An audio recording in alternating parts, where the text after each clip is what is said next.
ನಮಸ್ಕಾರ. ಸಂಕಲ್ಪ ಸಿದ್ಧಿ ವಿಶೇಷ ಕಾರ್ಯಕ್ರಮಕ್ಕೆ ತಮ್ಮೆಲ್ಲರಿಗೂ ಆತ್ಮೀಯ ಸ್ವಾಗತ ಹೇಳ್ತಾ ಇರೋದು ನಾನು ಅನುಷಾ.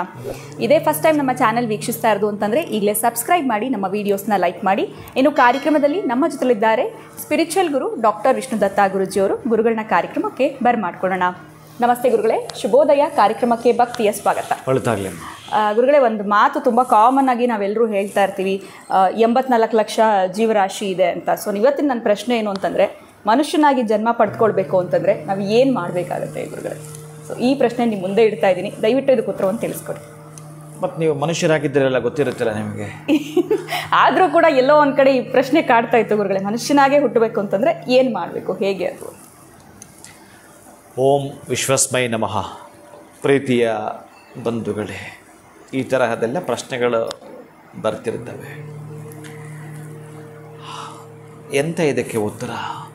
84 ಲಕ್ಷ ಜೀವರಾಶಿ ಅನ್ನೋದನ್ನು ನೀವು ಸಾಹಿತ್ಯದಲ್ಲೋ ಅಥವಾ ಪುರಂದರ ದಾಸರು ಬರೆದಿರೋ ರಚನೆಯ ಹಾಡುಗಳಲ್ಲೋ 84 ಲಕ್ಷ ಜೀವರಾಶಿ ಏಸುಕಾಯಂಗಳು ಅಂತ ಏನು ಹಾಡು ಬರುತ್ತೋ ಅದರೆಲ್ಲ ನೀವು ಕೇಳಿರ್ತೀವಿ. ಆದರೆ 84 ಲಕ್ಷ ಸರಿ ಯಾವುದ್ಯಾವುದು ಎಷ್ಟೆಷ್ಟು, ಆಮೇಲೆ ಮನುಷ್ಯನಾಗಿ ಹುಟ್ಟಬೇಕಾದ್ರೆ ಏನನ್ನ ಮಾಡಿದ್ರೆ ಅನ್ನೋದು ಬಹುಶಃ ಈಗ ನಿಮ್ಮ ಪ್ರಶ್ನೆ. ಹೌದು ಗುರುಗಳೇ, ಖಂಡಿತ. ಈಗ ಲೆಕ್ಕ ತಗೊಳಿದ್ರೆ 84 ಅನ್ನೋದು ನೋಡಿ ಒಂದು ಸಂಖ್ಯೆ, ಅದು ಏನು ತೋರಿಸುತ್ತೆ ಅನ್ನೋದನ್ನು ಗುರುವಿನ ಸಂಖ್ಯೆ ಕೂಡ ತೋರಿಸುತ್ತೆ. ಟೋಟಲ್ ಮಾಡಿದಾಗ ಪ್ರತಿಯೊಂದು ಜೀವಿಗೂ ಕೂಡ ಗುರು ಅನ್ನೋದು ಬೇಕಾಗುತ್ತೆ ಅನ್ನೋದು ತೋರಿಸುತ್ತೆ ಇಲ್ಲಿ. ಲೆಕ್ಕ ಮಾಡಿ ಒಂದ್ಸಲ. 12 1 + 2 3 ಅಂದರೆ ಗುರುವಿನ ಹಾಗೆ. ಆದರೆ ಇಲ್ಲಿ ಏನಂತಂದರೆ ಅಂಡಜ, ಪಿಂಡಜ, ಜಲಚರ ಅಂಡ್ ಸ್ವೇದಜ 4 ಭಾಗಗಳು ತಗೊಳ್ಬೇಕಾಗತ್ತೆ ನೀವು. ಈಗ ನೀವು ಕೇಳಿದ್ದಕ್ಕೆ ನಾನು ಇದನ್ನು ಪ್ರಚುರಪಡಿಸಬೇಕು. ಅಂಡಜ 21 ಲಕ್ಷ, ಪಿಂಡಜ 21 ಲಕ್ಷ, ಜಲಚರ 21 ಲಕ್ಷ, ಸ್ವೇದಜ 21 ಲಕ್ಷ. ಎಷ್ಟಾಯಿತು ಟೋಟಲ್ ಆಗಿ? 84 ಲಕ್ಷ ಜೀವರಾಶಿಗಳಲ್ಲಿ ಎದ್ದು ಬಿದ್ದು ಬಿದ್ದು ಎದ್ದು ಎದ್ದು ಬಿದ್ದು ಈ ಮನುಷ್ಯನ ಜನ್ಮಕ್ಕೆ ಬಂದಿರೋದು. ಆದರೆ ಇಲ್ಲೊಂದು ಟ್ವಿಸ್ಟು ಹೇಗಿಟ್ಟಿದ್ದಾನೆ, ಮರ್ಮವಾಗಿ ಭಗವಂತ ಅದನ್ನು ಬಚ್ಚಿಟ್ಟಿದ್ದಾನೆ. ಅದು ಎಂತ ಅಂತಂದರೆ, ಈ ಅಂಡಜ ಅಂದರೆ ಏನು, ಇನ್ನು ಅದೊಂದು ಸಬ್ಜೆಕ್ಟು. ನಾನು ಇಷ್ಟು ಹೋಗ್ಬೇಕಾಗತ್ತೆ. ಅಂಡಜ, ಪಿಂಡಜ ಏನು ಇವುಗಳೆಲ್ಲ ಕೂಡ. ಅಂಡಜ ಅಂತಂದರೆ ಈ ಸೀಡ್, ಬೀಜದಿಂದ ಬೀಜಗಳು ಹೇಗೆ ಎಲ್ಲ ತಮ್ಮಾಗಿ ಮರಗಳಾಗಬೇಕಾದ್ರೆ ಬೀಜ ಇರ್ತಾವಲ್ಲ, ಅವೆಲ್ಲ ಕೂಡ ಅಂಡಜಗಳು. ಇನ್ನು ಪಿಂಡಜ, ಗರ್ಭದಿಂದ ಜನಿಸುವಂಥವು ಯಾವಿರ್ತವೆ ಅವೆಲ್ಲ ಕೂಡ 21 ಲಕ್ಷ. ಇನ್ನು ಜಲಚರ ಅಂತಂದರೆ ನೀರಲ್ಲೇ ಉತ್ಪತ್ತಿ ಆಗ್ತಕ್ಕಂಥದ್ದು. ಈಗ ನೋಡಿ, ಒಂದು ದಿನ 1 ತಿಂಗಳ ಕಾಲ ನೀರಲ್ಲಿ ಹಾಗೇ ಬಿಟ್ಟುಬಿಡಿ, ಅದು ಪಾಚೆ ಕಟ್ಟುತ್ತೆ. ಆ ಪಾಚೆನಲ್ಲಿ ಅದೊಂದು ಕ್ರಿಮಿ ಉಟ್ಕೊಳ್ಳುತ್ತೆ. ಇವು ಜಲಚರ. ಇನ್ನು ಸ್ವೇದಜ ಅಂತಂದರೆ ಯಾವುದು ಕೂಡ ಈಗ ನಿಮ್ಮ ಸ್ವೆಟ್ಟು ಈ ಏನು ಅಂತಾರಲ್ಲ, ಅದು ಹಾಗೆ ಆ ಸ್ವೆಟ್ಟಲ್ಲೇ ಆ ದುರ್ನಾಥದಲ್ಲೇ ಉತ್ಪತ್ತಿ ಆಗುವಂಥದ್ದು, ಅದು ಸ್ವೇದಜ. ಹೀಗೆ ಲೆಕ್ಕ ತೆಗೆದುಕೊಳ್ತಾನೆ. ಇನ್ನು ಮನುಷ್ಯನಾಗಿ ಹುಟ್ಟುವಂಥದ್ದು, ಇದು ಬಹಳ ದೊಡ್ಡ ಸಬ್ಜೆಕ್ಟ್. ನೀವು ಕೇಳಿರೋ ಸಾಮಾನ್ಯ ಪ್ರಶ್ನೆ ಆಗಿದ್ರು ಕೂಡ ಅಂಡಜನ ಮಾತಾಡ್ಲಿಕ್ಕೆ ಹೊರಟ್ರೆ ಯಾವುದು ಅಂಡಜ, ಯಾವುದು ಪಿಂಡಜ, ಮನುಷ್ಯನಿಗೆ ಏನೆಲ್ಲ ಹೇಳ್ತಾರೆ, ಇದು ಈ ಪ್ರವಚನಕ್ಕೆ ಕೂತಾಗ ಮಾತಾಡೋಂಥ ಸಬ್ಜೆಕ್ಟ್ ಆಗಿರುತ್ತೆ ಇದು. ಅಂತಹದ್ರಲ್ಲಿ ಪಾಪ ಪುಣ್ಯ ಸಮವಾಗಿತ್ತು ಅಂತಂದರೆ, ಈಗ ತಕ್ಕಡಿ ಹಿಡ್ಕೊಳ್ತಾನೆ, ಈ ಕಡೆ ಒಂದು ಕಲ್ಲಿದೆ, ನೀವು 2 kg ಸಕ್ಕರೆ ಕೇಳಿದ್ದೀರಿ, ಕರೆಕ್ಟಾಗಿ ನಾನು ಹಾಕಬೇಕಲ್ಲ, ಆವಾಗ ನೀವು ತೊಗೊಂಡೋಗ್ಬೋದು. ಹಾಗೆ 2 ಪಾಪ ಪುಣ್ಯ ಸಮವಾಗಿದ್ದಾಗ ಮಾತ್ರ ಈ ಮನುಷ್ಯ ಜನ್ಮ.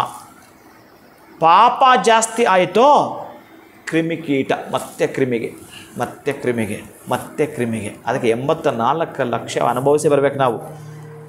ನೀವು ಅದಾಗಿದ್ದರು, ನೀವು ಜಲಚರ ಪ್ರಾಣಿ ಆಗಿದ್ದಿರಿ, ಅಂಡಜ ಆಗಿದ್ರಿ, ಪಿಂಡಜ ಆಗಿದ್ರಿ. 84 ಲಕ್ಷ ಯೋನಿಗಳನ್ನು ದಾಟ್ಕೊಂಡು ಬಂದು ಈ ಮನುಷ್ಯನಾಗಿದ್ದೀರಿ ಅಂತಂದರೆ ಏನು ಕತೆ, ಏನಿಟ್ಟಿದೆ ನಾವು ಸೃಷ್ಟಿಯ ಮರ್ಮ.